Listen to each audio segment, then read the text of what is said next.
Iyon, dadagos na naman si Utoy. Ari nga palang lulutuin kong aray ay kasabay nung ako gumawa ng sinaing na tulingan. Matagal nga lutuin, aring sinaing na tulingan ay hindi aabot ng hapunan. Kaya ang ginawa ko ay nagpakulo na ako din ng 2 liempo. Tapos ay ginayat ko na din ang tokwa ng gayang kalalaki.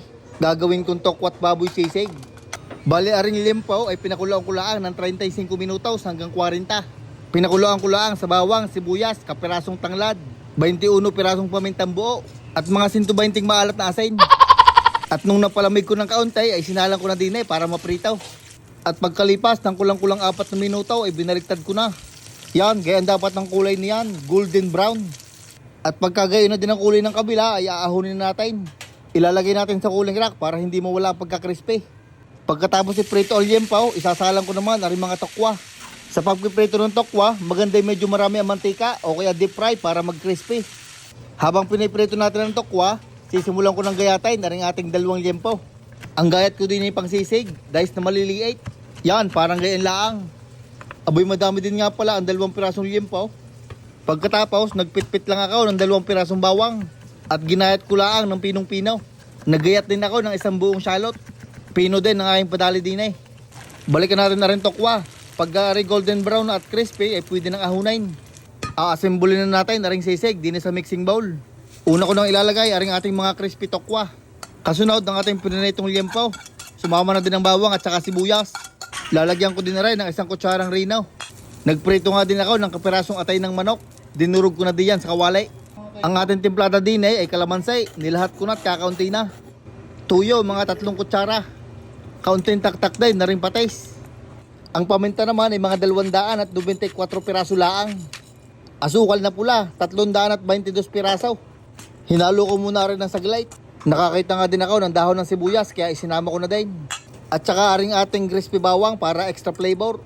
Hindi na nga ako naglagay ng silat, baka humanghang ay kakain si Eloise. Kayo na lang ang maglagay kung gusto ninyo. Pagkahalaw ay syempre ating titikman kung pasa daw. Pwedeng umutang ng 4 sa tindahan. Uulamin ng kaunti, ang tira ay pupulutanin. Tinabad na si Utoy magpainit ng sizzling plate at pasal na. Kaya din na lang sa plato ito nilagay, parang nakain lang sa karinderya. Lalagyan ko din na rin ng kaunting mayonnaise at nagkakaubusan na din ng ingredients. Hindi pa nakakapamili si Utoy at babali pa eh. At ang hula ay kaunti pa na rin crispy garlic at paborito natin yan. At iyan na ho ang ating tokwat baboy sisig. Ari ang ulam na sana'y umabot hanggang pulutan. At kung aabot naman sa pulutan, ay huwag sanang pipiknikin. At iyon, may nakuha nga akong import. Nakita ko'y pauli-uli kaya pinakain ko na. Sasamahan tayo magmukbang na rin ating niluto.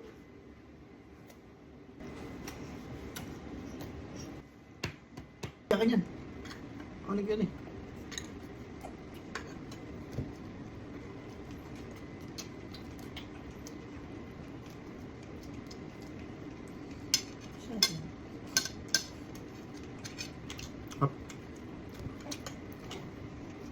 Ano ba yun?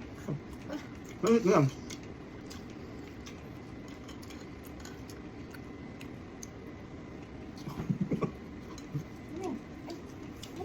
Ito. Ito lang. Oh, Ito. ay. Ito.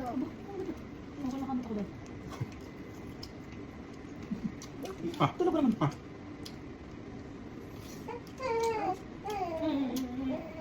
Ito.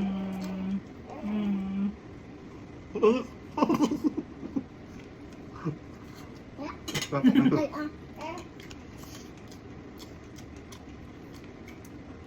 Penyek. Tingin lang. Penyek jam. Okay. Oh, cut. Ano ba ginagawa mo muna? Sige, tama na. Oo. Oo, ano yun? No more. Tingin ko. Daddy, do you want more? Yeah, dapat more. More? Okay. Ako ang kanin. Yan lang ang kanin ko. Let's eat.